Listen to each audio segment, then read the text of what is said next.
I am Cassandra, 34 years old, a major and trauma surgeon with the United States Army. The satellite phone rang at 2 a.m., Kabul. Time waking me in my cramped quarters at Bagram Airfield. Half asleep, I heard the fertility clinic's cheerful voice. "Congratulations on your pregnancy!" But I was in Afghanistan, 7,000 miles from home. The devastating truth hit like incoming fire. My sister Amanda had stolen and implanted my frozen embryos. My mother's words cut deeper than any wound I had treated. She deserved motherhood more. You chose the military. If you are watching this story, please let me know where you are viewing from in the comments. Hit like and subscribe. If you have ever felt betrayed by someone you trusted completely. Growing up in suburban Denver, Amanda and I shared a bedroom, but little else. 3 years younger, she viewed life as a competition she had to win. When I made on a roll, she joined extra credit projects to boost her GPA higher. When I became varsity swim team captain, she became head cheerleader. Not because she enjoyed cheerleading, but because it garnered more attention at assemblies. My parents never saw the pattern, calling it healthy sisterly competition. Dad would ruffle Amanda's hair and say, "Always keeping your big sister on her toes, huh, kiddo?" Mom would beam with pride at having two ambitious girls. Neither recognized how Amanda sieved whenever I achieved something first, or how her accomplishments were calculated moves to unite my sister.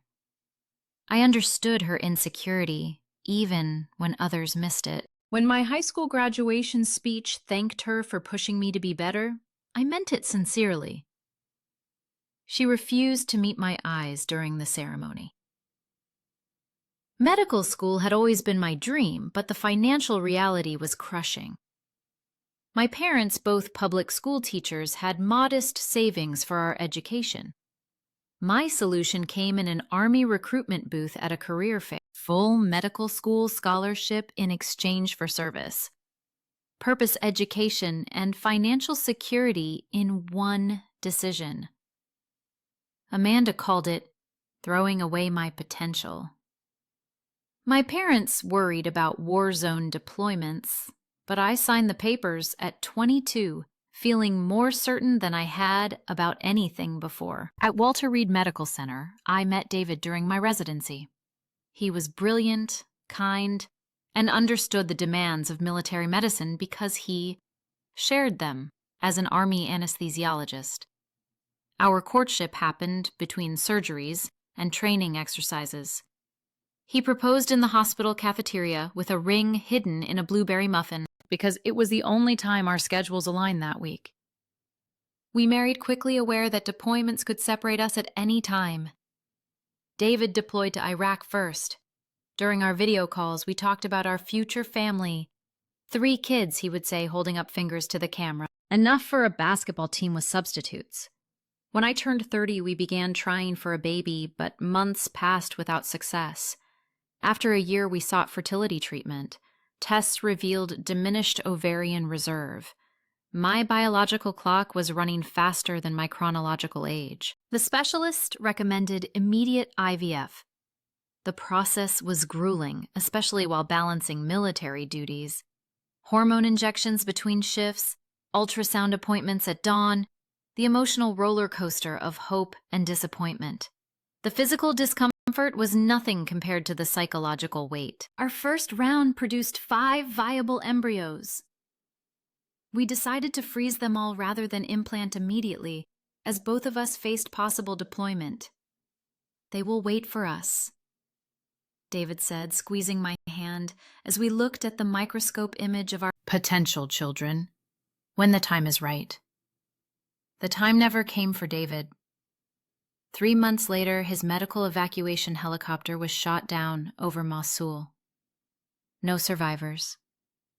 The military funeral, the folded flag, the hollow feeling as taps played. These memories blur together in my mind. What remains crystal clear is my decision about our embryos. They were all I had left of David and our dream. In my grief, I chose to keep them frozen. Someday, I would carry his children. They would know their father through my stories, through his parents, through the legacy of his service. I could still give him the family we had planned. Before leaving, I organized my affairs meticulously. Bills on autopay my condo, sublet to a fellow doctor. Power of attorney for medical decisions given to Amanda. She had settled down recently, marrying Brian, a real estate developer. Her previous hostility seemed to have mellowed into adult acceptance of our different paths. How catastrophically wrong I was to trust her. The clinic's congratulatory call left me disoriented. I requested a moment to gather myself, then called back, my hands shaking as I dialed. Valley Fertility Associates, how may I help you? The receptionist sounded cheerful, oblivious to my turmoil. This is Major Cassandra Walker. I received a message about a pregnancy. There must be some mistake. I am currently deployed overseas. Silence stretched across the line before the receptionist responded. One moment, please, Dr. Walker. Let me transfer you to Dr. Patel. The wait lasted only minutes, but felt eternal. My mind raced through possibilities. A mistake in patient records, a cruel prank, or something worse. Cassandra. Dr. Patel's familiar voice came through. I am so sorry about the confusion. According to our records, your sister Amanda came in 6 weeks ago for an embryo transfer. She presented documentation stating she was authorized to access your stored embryos. My throat constricted. That is possible. I never authorized anyone to access my embryos. She had your power of attorney paperwork and identification. Everything appeared to be in order. His voice dropped lower. I was not personally present that day. Had I been, I might have questioned it, knowing your situation. Which embryos?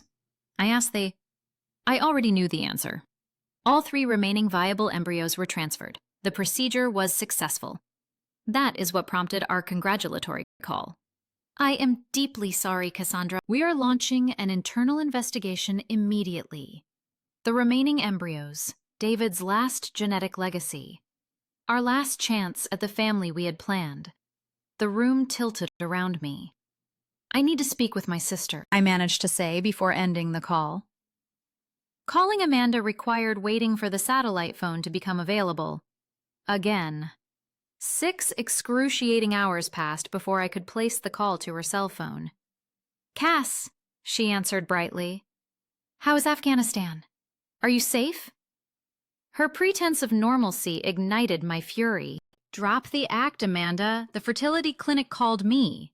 A pause. Then, oh, I was going to tell you, but I wanted to wait until I was past the first trimester. Tell me what exactly that? You stole my embryos. That you violated my trust in the most profound way possible. I did not steal anything. Her voice hardened with the familiar defensiveness I had heard throughout our childhood. Those embryos were just sitting there, frozen. You are in a war zone. You might never come back. They were not yours to take. I struggled to keep my voice down in the shared communications area. I gave them life, Cassandra, something you were not doing. You chose your career over having a family. David would have wanted his children to be born. The mention of David's name from her lips sent a wave of nausea through me. Do not speak about what David would have wanted. You barely knew him. Well, his parents agree with me. They are thrilled to know his children will be born. They will be grandparents after all. That revelation hit like physical blow. You involved David's parents in this. They deserved to know their grandchildren. Unlike you, I am giving them that chance. With each word, Amanda revealed how thoroughly she had calculated this betrayal.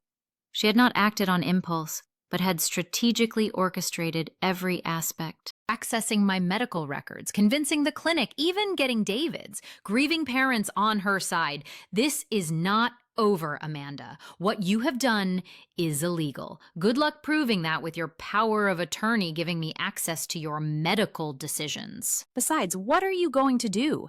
Try to force me to abort your dead husband's babies? How do you think that will look? The calculated cruelty left me speechless. She had backed me into an impossible position. I thought you would be happy. She continued, her voice softening into mock concern. You are so busy saving lives over there. Now you do not have to worry about these embryos anymore. I am giving them the family you cannot provide right now. I ended the call before saying something I would regret. The violation was complete. Amanda had not just stolen embryos. She had calm-dired my future, my connection to David, and my reproductive choices. That night's sleep evaded me entirely. I lay on my cot, staring at the canvas ceiling of my quarters, cataloging all the times Amanda had taken what was mine. Borrowed clothes, never return. Credit for joint projects, even boyfriends in college. But this theft dwarfed all others. She had stolen children. My children. David's children. The next morning, I requested an emergency meeting with Colonel Richardson, my commanding officer. The white walls of his office at Bagram seemed unnaturally bright as I explained my situation and clinical terms, failing to capture the emotional devastation. Major Walker, I understand this is a personal emergency, but emergency leave is complicated. We are short-staffed as it is. His expression conveyed sympathy, but practical concerns dominated. Sir, my sister has illegally accessed and used my frozen embryos. This is theft of genetic material and medical fraud. I understand that. But can this matter be handled remotely? Through lawyers, perhaps? With respect, sir, I need to be present to file police reports, meet with lawyers, and address this in person. These are my last connection to my late husband. Colonel Richardson sighed, removing his glasses. Start the paperwork. I cannot promise anything, but I will support your request. In the meantime, I need you focused when you are in surgery. Can you do that, Major? Yes, sir. The lie came easily. Focus was exactly what I could not maintain. Later that day, my mother called. Her voice came through brittle and defensive. Cassandra, Amanda told me you are threatening legal action. You need to think about what you are doing. What I am doing, Mom? She stole my embryos without consent. She is giving those babies life. She and Brian will provide a stable, loving home, something you cannot offer right now. The betrayal expanded, engulfing another family member. Those were my and David's embryos, our future children, a future that may never happen. You chose the military over having a family. Amanda deserves this chance at motherhood. She has struggled while you have succeeded at everything. Her words made everything clear. My mother had always compensated for Amanda's insecurities by giving her extra attention, extra chances, extra forgiveness. This was the ultimate extension of that pattern. She deserved motherhood more than you, my mother concluded. You will be deployed for months, maybe years. These children deserve better than to wait for a mother who might not come back. After ending the call, I found myself gasping for air, an anxiety attack overwhelming me in the narrow hallway outside the communications center. A passing medic helped me to the medical unit where they monitored my blood pressure and heart rate. Stress reaction, the physician assistant concluded. Not uncommon here. Should we schedule you with the combat stress team? I declined. How could I explain that my battlefield was not in Afghanistan, but 7,000 miles away in a suburban fertility clinic? That night, memories of David ambushed me. Our wedding day as parents crying with joy. Our small apartment near Walter Reed, cramped but filled with laughter. The plans we made drawing nursery layouts on napkins during rare date nights. The bitter-sweet IVF process, his unwavering support through my hormone treatments, his last deployment, the promises to start our family when he returned. The next day, performing surgery became an exercise in compartmentalization. My hands remained steady as I removed shrapnel from a young soldier's abdomen. But my mind kept slipping to the embryos growing inside Amanda. 3 embryos, potentially 3 children. Would they all survive? Would they look like David with his hazel eyes and dimpled smile? During a brief break, I connected with a military lawyer, Captain Dawson. His assessment was blunt. Major Walker, this is an unprecedented situation. Reproductive law varies by state, and the power of attorney complicates matters. The fact that you are deployed adds another layer of complexity. Are you saying nothing can be done? No, but this will not be straightforward. You need specialized civilian attorney in your home jurisdiction. I can recommend several. Further investigation revealed worst news. Amanda had used all 3 remaining viable embryos.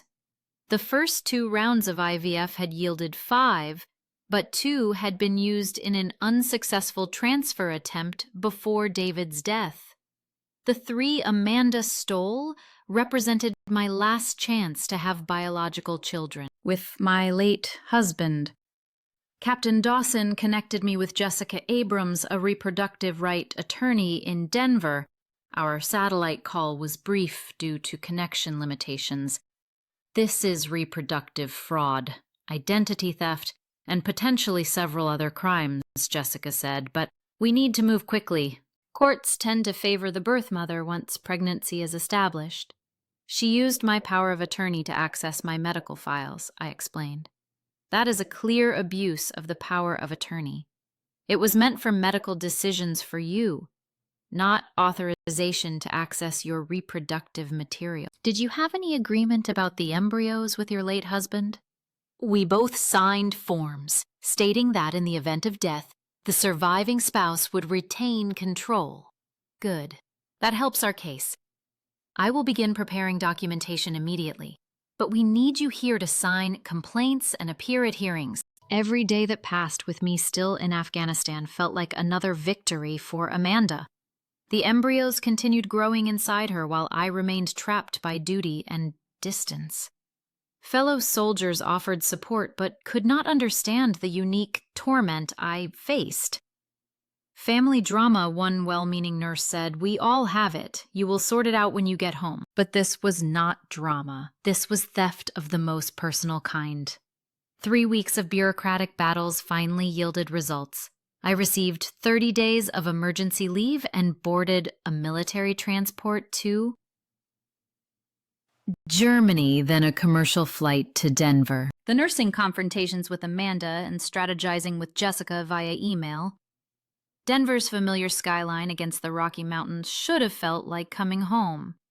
Instead, it represented the battlefield for an unimaginable war. Jessica met me at the airport, a tall woman with prematurely silver hair and eyes that missed nothing. We have filed initial paperwork, she said as we drove to her cease and assist. Orders, though. Those are largely symbolic at this point. The real fight begins tomorrow. I spent the night in a hotel rather than at my parents' home, a decision that spoke volumes about the family fracture. In the morning, I dressed in my military uniform. Is that appropriate for a family meeting? Jessica had asked. They need to remember who I am and what I have sacrificed, I replied. Amanda's house sat in a new development, 4 bedrooms, manicured lawn, the suburban dream home. Brian answered the door, his discomfort evident in his averted gaze. Cassandra, the first, he began, but words failed him. Amanda appeared behind him, 11 weeks pregnant, her hand resting protectively on her slightly rounded abdomen. The sight of her, carrying my embryos, my and David's potential children, sent a surge of nausea through me.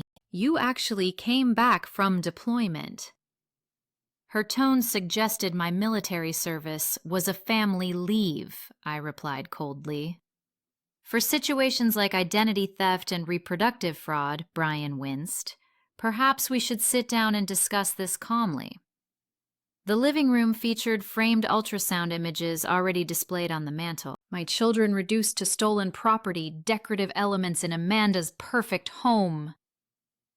There is nothing to discuss, I stated. You stole my embryos. You violated my trust, my reproductive autonomy, and the law. Amanda's eyes narrowed. I gave these babies a chance at life while you were playing hero in a desert. The clinic was going to discard them eventually. That is a lie. They would have remained preserved until I chose to use them.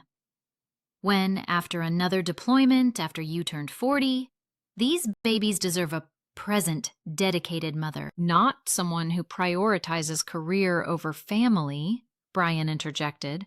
Amanda, that is not fair. Cassandra serves our country. Her head whipped toward him.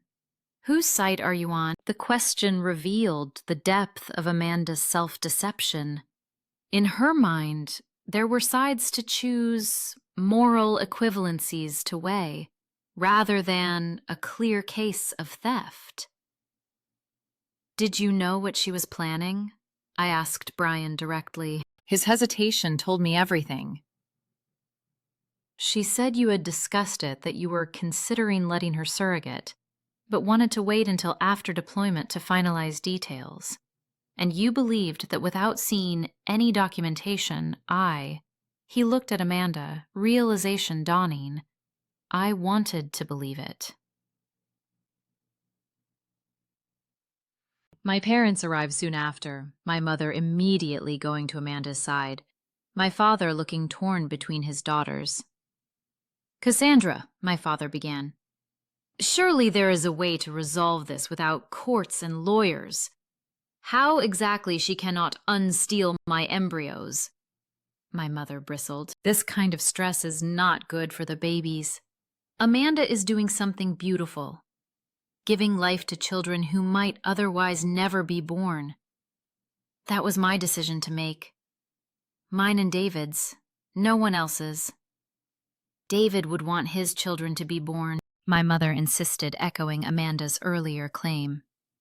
Do not presume to know what my husband would want. The family meeting devolved from there. Amanda cried performative tears while my mother comforted her. My father made ineffectual pleas for compromise. Brian sat in uncomfortable silence, occasionally glancing at me with what appeared to be guilt.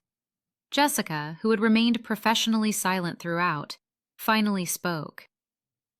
Mrs. Walker has filed criminal charges for identity theft and civil action regarding the embryo theft. This meeting was a courtesy to inform you before papers are served. I suggest you retain counsel immediately. As we left, I noticed neighbors watching from windows and porches. Word had spread about the unusual family drama unfolding. At Jessica's office, she outlined our strategy. Criminal charges for identity theft are straightforward. The reproductive fraud, in fact, is more complex because the laws are still evolving.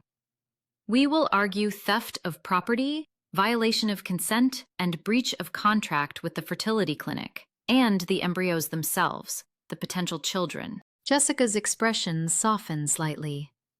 That is the most difficult aspect. Courts generally will not force termination of a pregnancy even under these circumstances. Our goal is to establish your parental rights. The case quickly attracted media attention. Local army doctor claims sister stole frozen embryos, read one headline. Family divided over unborn triplets, declared another. The coverage invariably portrayed Amanda as the nurturing vessel giving life, while I was characterized as the absent soldier trying to disrupt a pregnancy. Online comments were worse. Let the woman who actually wants to be a mother keep the babies, wrote one commenter. How selfish to leave embryos frozen while serving multiple deployments, said another. Jessica advised me to avoid social media entirely. Public opinion is irrelevant to the legal case, she assured me. Though we both knew judges were not immune to cultural narratives, the community largely rallied around Amanda. Her church organized a prayer circle. Neighbors brought meals and baby gifts. My mother orchestrated this support network, positioning Amanda as the victim of person. Who either this why that teaching the moments happens before in the song. My military mindset and inability to prioritize family. Not in this atmosphere, we received notice that the judge had scheduled a preliminary hearing. The night before, Jessica called with disturbing news. We have a problem. Your mother provided notarized statements claiming you had verbally expressed willingness to let Amanda use the embryos. She claims you discussed this before your deployment. Another betrayal. Another knife twist. That is an absolute lie. I believed so, but it complicates our case. Family testimony carries weight.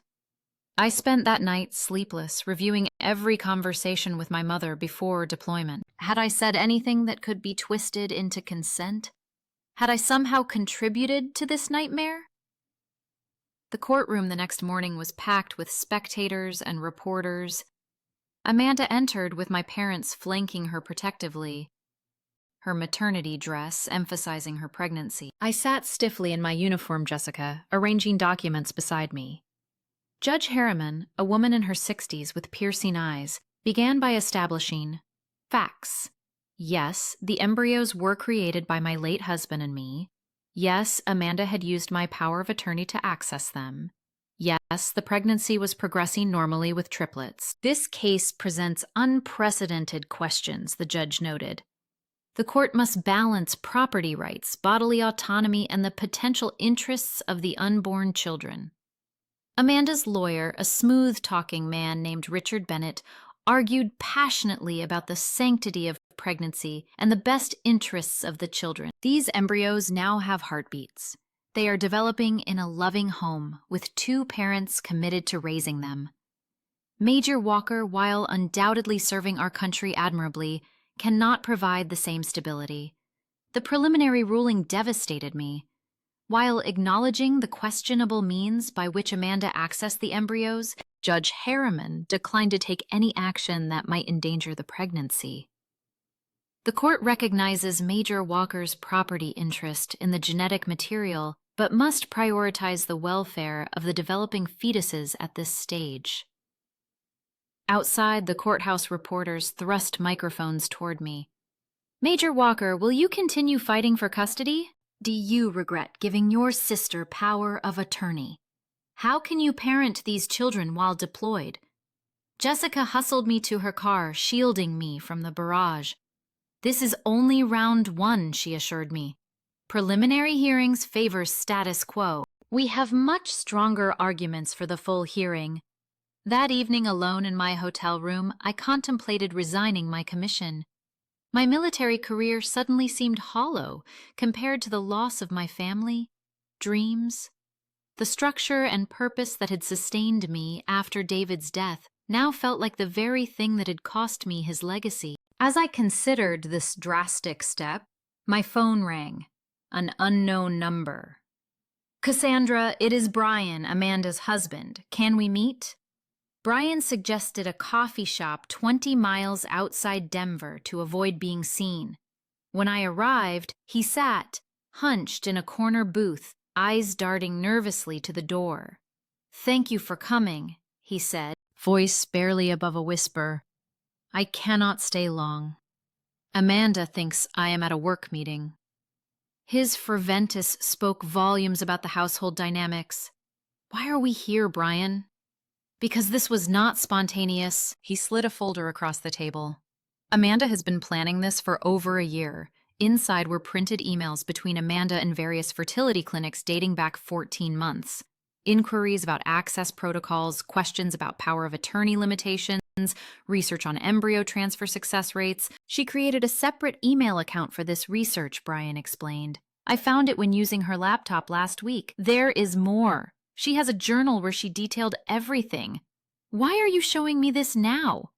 You sat beside her in court yesterday. His face crumpled. I thought she had your permission. That is what she told me. When we got married 2 years ago, she said starting a family was her priority. After months of trying, she suggested surrogacy or adoption. Then, suddenly, she mentioned your embryos. He described how Amanda had positioned it initially. A hypothetical discussion about helping her sister preserve David's legacy while continuing my military service. The plan evolved over months, becoming more concrete, more calculated. She said you had verbally agreed but wanted to wait until after deployment to formalize arrangements. It seemed plausible. Why would I question my wife about something so important? But you must have suspected something when she used my power of attorney without me present. He nodded miserably. I thought the paperwork was handled before you deployed. She forged your signature on clinic documents. I only discovered that last week when I found the practice sheets in her journal. Practice sheets pages where she practiced your signature until she could replicate it perfectly. The premeditation stunned me. This was not an impulsive act, but a meticulously orchestrated theft. Why tell me now? Brian stared into his untouched coffee. Because this is wrong and because... He hesitated. Amanda has been different since the pregnancy. Controlling, obsessed. She talks about the babies as if they have always been hers. She has cut off friends who question the situation. Your parents enable her completely. I feel trapped in a lie that keeps growing. Will you testify? Make a statement to the police about the forgery. His fear was palpable. I cannot testify against my wife, the mother of... He caught himself. I just wanted you to have this information. Use it however you need to, but please do not tell her where you got it.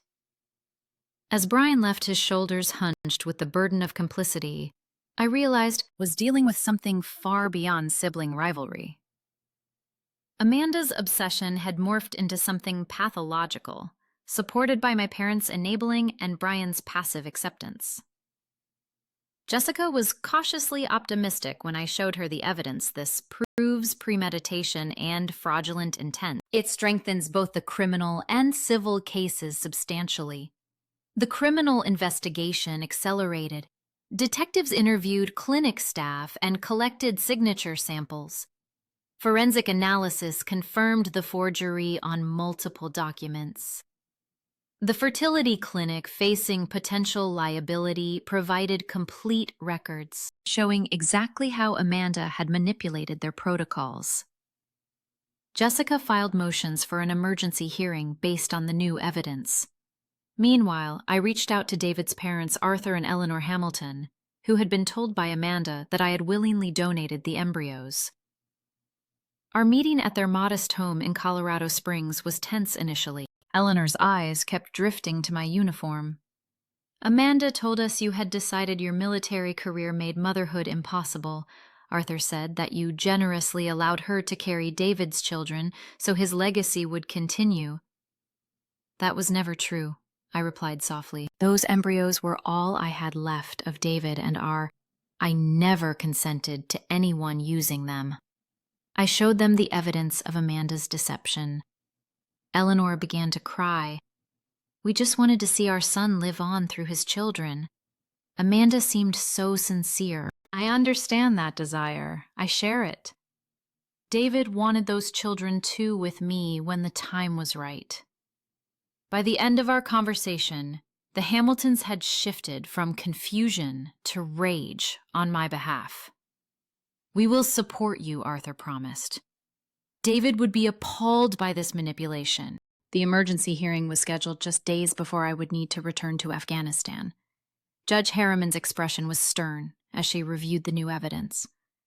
The court takes very seriously these allegations of forgery and intentional deception, she stated. This case now encompasses criminal fraud in addition to the complex issues of reproductive rights. Amanda appeared less confident this time, her hand constantly rubbing her now visibly pregnant belly, as if to remind everyone of the lives developing within. My mother sat behind her, glaring at me with a mixture of disappointment and defiance. The forensic document examiner testified about the forged signatures. The fertility clinic's compliance officer explained how their protocols had been circumvented. Brian was conspicuously absent. Then came the most damning evidence, Amanda's journal obtained through a search warrant of her home office. Jessica read excerpts aloud. March 15th. Researched power of attorney limitations. Medical POA should be sufficient to access the embryos if I present myself properly. June 8. Practice Cassandra's signature again. Getting closer to the real thing. Need more exemplars. September 3rd. Clinic appointment tomorrow. Have all documents prepared with. Cassandra's signature. Will wear medical scrubs to create impression of medical authority. Amanda's face drained of color as her meticulous planning was exposed. Her attorney attempted to object on privacy grounds, but Judge Harriman overruled him. These documents were legally obtained through a valid warrant based on probable cause. When Amanda took the stand, her previous victim narrative crumbled under questioning. Miss Walker, did your sister ever explicitly give you permission to access and use her embryos? Jessica asked. Not in those exact words, but yes or no, please. No, but she would have wanted. Did you forge your sister's signature on clinic documents? A long pause. I signed her name because I knew she would approve eventually. Did you create a plan to access these embryos over a year ago, documented in your journal? Amanda looked to her attorney, who nodded grimly. Yes. Did you tell your brother-in-law and your parents that Major Walker had given verbal consent when she had not? I was doing what was best for everyone. Those embryos deserved a chance at life. Her outburst seemed to confirm every allegation.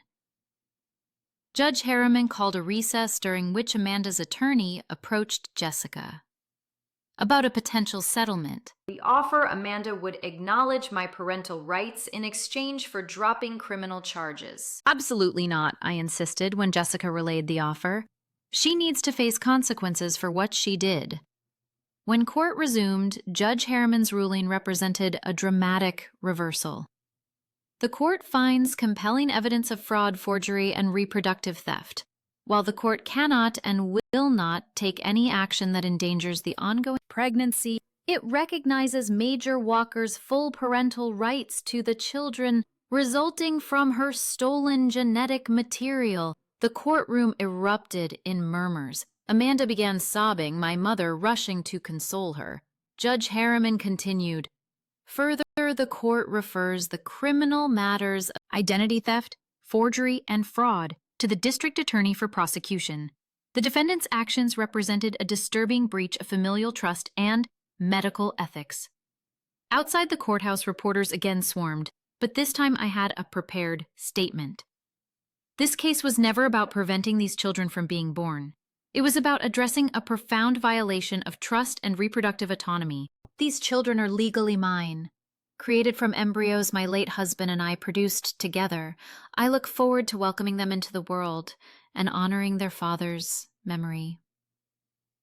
As cameras flashed, I caught sight of Amanda being hustled to a car by my parents, her face contorted with rage and despair.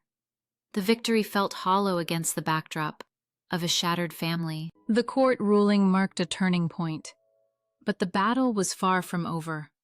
With only days remaining on my emergency leave, I faced impossible logistics. How could I assert parental rights while returning to a war zone? How would custody work with triplets and a sister charged with multiple felonies? Jessica helped me petition the Army for extended leave based on extraordinary circumstances. You have unique grounds, she assured me. The military has protocols for family emergencies, and this certainly qualifies. While awaiting that decision, the criminal case against Amanda progressed. The district attorney, impressed by the evidence, charged her with identity theft, quarterly, and fraud. Her attorney negotiated a plea deal, probation, mandatory therapy, and restitution in exchange for guilty pleas. Meanwhile, Amanda refused all contact, communicating only through lawyers. My parents maintained their support of her, my mother sending a scathing email. You have destroyed your sister's life to satisfy your ego. Hope your military career comforts you when you have no family left. David's parents became my unexpected support system. Eleanor accompanied me to meetings with social workers and family court mediators. Arthur researched military family policies and connected me with advocacy groups. The promise for service members with family emergencies. David would be proud of how you are handling this, Eleanor told me during a particularly difficult day. He always admired your strength. The Army ultimately approved a transfer to administrative duties at Fort Carson in Colorado Springs, allowing me to remain stateside through the pregnancy and birth. The decision came with implications for my career advancement, but some priorities had shifted irrevocably. As Amanda's pregnancy progressed, practical questions multiplied. Would I be present for the birth? Would to comply with proper prenatal care? How would the children transition to my custody? A court-appointed mediator established protocols, though Amanda's compliance remained questionable. With Jessica's guidance, I prepared a comprehensive parenting plan accounting for every detail, from hospital procedures to long-term childcare. The court ordered Amanda to attend joint medical appointments with a neutral observer present. Our first such appointment at 24 weeks revealed the triplets were all boys. Seeing them on the ultrasound monitor, their tiny hands and feet, their hearts beating strongly, transformed everything. These were not just embryos or legal abstractions. They were my sons. David's sons. Amanda refused to make eye contact throughout the appointment, answering the obstetrician's questions and monosyllables. Her body language screamed resentment as the doctor explained the increased risks of a triplet pregnancy. You will need to consider a scheduled C-section, the doctor advised, and bed rest may become necessary in the third trimester. Amanda's compliance with medical recommendations became another battleground. She missed appointments claimed to be taking vitamins she later admitted to. Amanda's help skipping and resisted the prescribed bed rest. The family court judge intervened, warning that her actions could be construed as endangering the welfare of the children. These medical recommendations are not optional, Mrs. Jackson. Failure to comply could result in additional legal consequences. Only then did Amanda grudgingly follow the prenatal care plan. Brian, increasingly disillusioned with his wife's behavior, began contacting me directly about appointment details and medical updates. She is not handling this well, he confided. After one tense doctor visit, she still believes these babies are hers.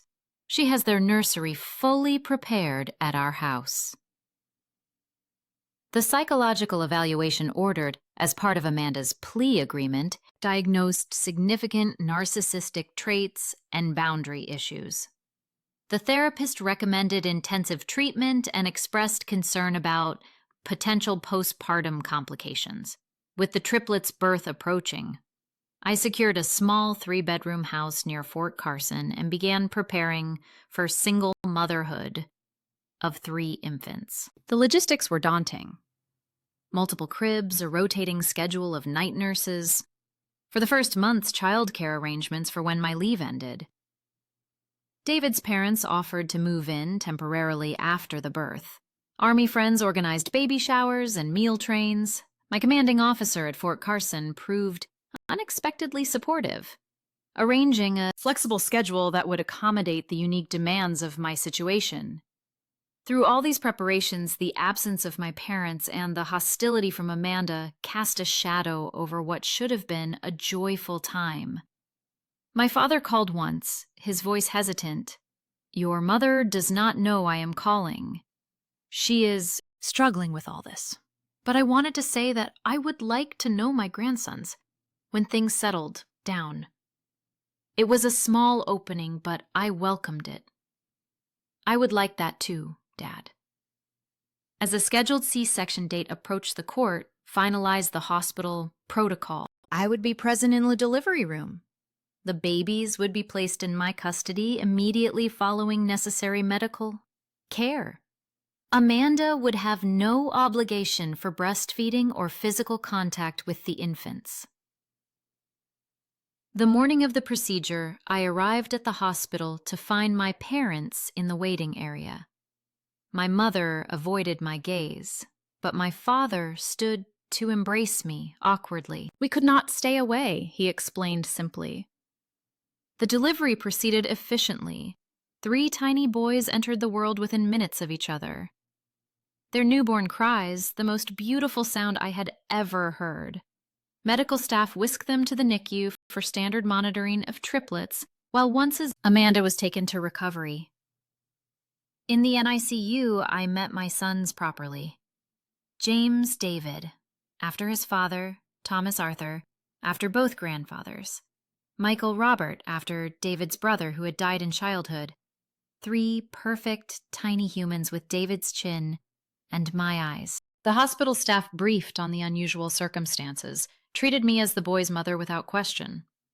Nurses taught me to feed them, change them, hold their delicate bodies correctly. The NICU became my temporary home for the week they required monitoring. Amanda checked out of the hospital 36 hours after delivery, refusing to see the babies, or me. My mother went with her. My father stayed, tentatively, holding his grandsons and taking photos to share. We asked with my mother when she is ready. The day we brought the boys home from the hospital, Arthur and Eleanor Hamilton were waiting at the house, with a home-cooked meal and 3 handmade blankets. Friends from Fort Carson had assembled cribs and stocked the kitchen. The support network I had built in the absence of my immediate family proved stronger than I could have imagined. The first months with triplets passed in a blur of feedings, diaper changes, and hating volunteers who helped during days. David's parents stayed for 6 weeks, their presence a constant reminder of the family these boys had lost and gained through extraordinary circumstances. Amanda maintained her distance, communicating only through required legal channels. Her probation terms included continuing therapy, which her therapist reported she attended reluctantly. My parents gradually increased contact, first through photos and videos, then short visits that grew longer and more comfortable over time. My mother's resistance softened the first time she held all 3 boys together. "They have David's smile," she whispered, tears tracking down her cheeks. I was wrong, Cassandra. So terribly wrong. Her apology came later, halting and imperfect, but sincere. "I always tried to make things equal between you girls, but in doing so I enabled behaviors that should have been addressed long ago. I failed both of you." Rebuilding trust would take years, but that acknowledgement marked the beginning. My father proved more adaptable, becoming a hands-on grandfather who delighted in the chaos of triplets. 6 months after the boy's birth, I received transfer orders to Walter Reed, a position that would utilize my surgical skills while providing stability for my new family. The military, often criticized for inflexibility, had demonstrated remarkable accommodation for my unprecedented situation. Brian filed for divorce from Amanda, unable to reconcile with her actions and subsequent refusal to acknowledge wrongdoing. During the proceedings, he provided a formal statement for my judge, documenting Amanda's deception and his unwitting role in it. Amanda herself remained the one unmovable piece in the healing process. Court-ordered family therapy sessions devolved into accusations and recriminations. Her perspective remained unchanged. She had given life to embryos that might otherwise have remained frozen indefinitely. In her mind, this justified any means. The therapist explained, "Your sister has constructed a narrative where she is the hero, not the villain.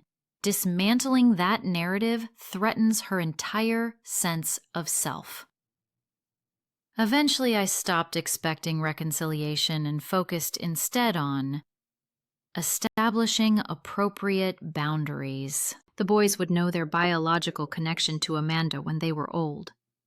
With her enough to understand, but she would have no special access or authority in their lives.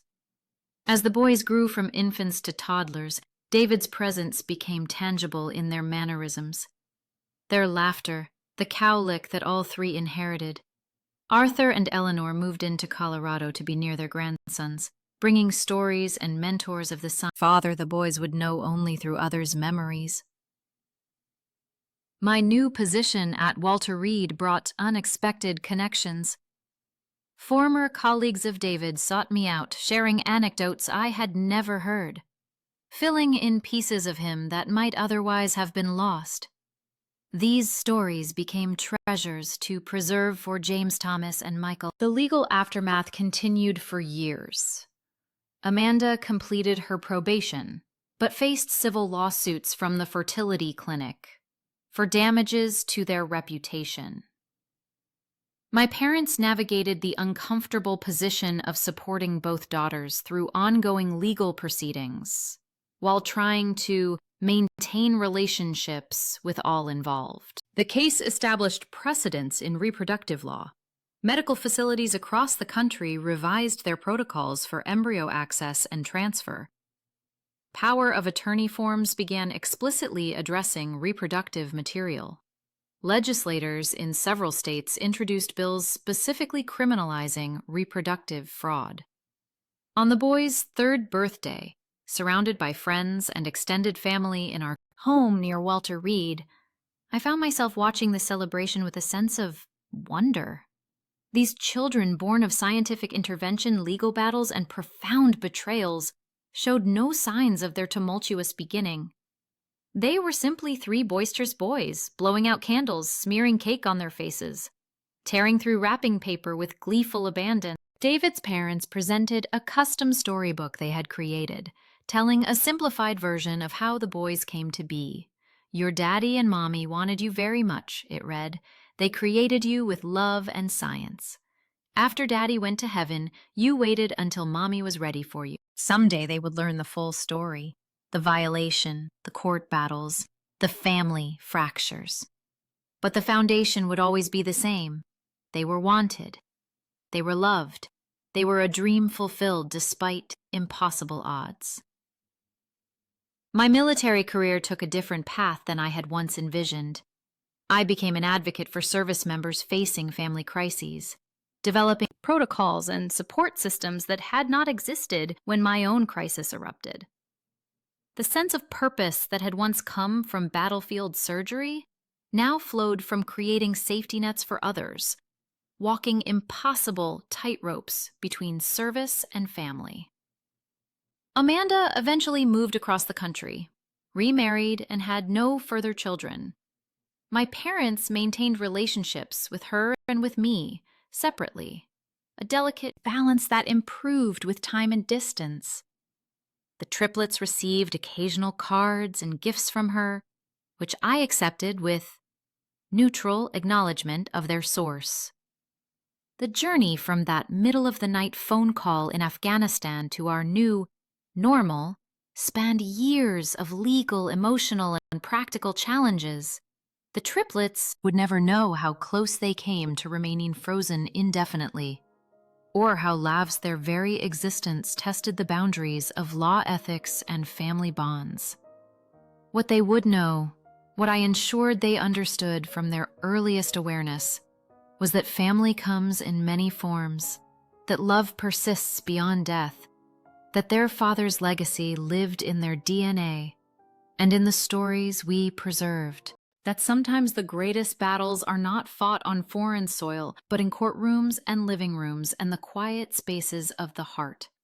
If you have experienced family betrayal or fought for something that was rightfully yours, please share your story in the comments below. How did you find the strength to stand up for yourself when others thought you should just let it go? Did you eventually find healing, or are you still on that journey? Please like this video if my story resonated with you. Subscribe to hear more real-life stories of resilience, and share with someone who might need to know.